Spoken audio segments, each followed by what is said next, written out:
What happens if my results aren't statistically significant? Have I failed? Is it the end of the world? So, Matthew, what do we do when we don't get a significant p value? Yeah, man, that can really feel like a punch in the gut when you've done a study and you've done your analysis and you find that it's not statistically significant. I've also had that experience as well as a practicing researcher, and many of my clients have as well. But here's what I'm going to say about that: it does not mean that you've failed, okay? Because your job in writing a dissertation and being a researcher is to create new knowledge that is now out in the world for people to learn from and grow from, right? And can we just pause for a minute and reflect on how awesome is that? Like, there is new knowledge that didn't exist before that now, because you've done work, there is new knowledge out in the world and people can take that and build on it. That's so cool.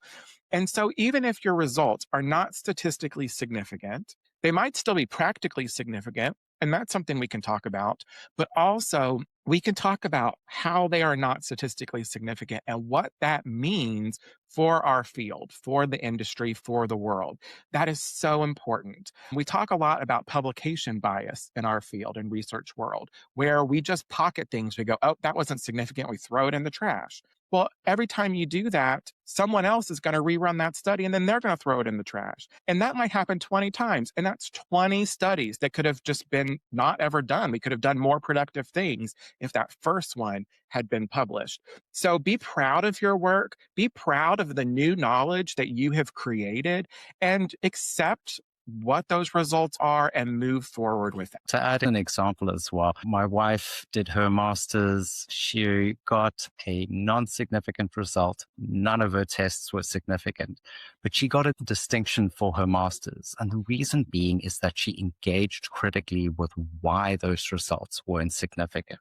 What did that mean? What were the outcomes? What was the potential reasons? So getting a non-significant result is not the end of the world. It's not what we expected, for sure.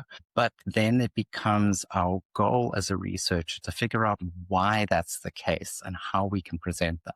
So if you don't have a significant result, it's not the end of the world. It's not the end of your PhD. And there's still a chance for that distinction as well.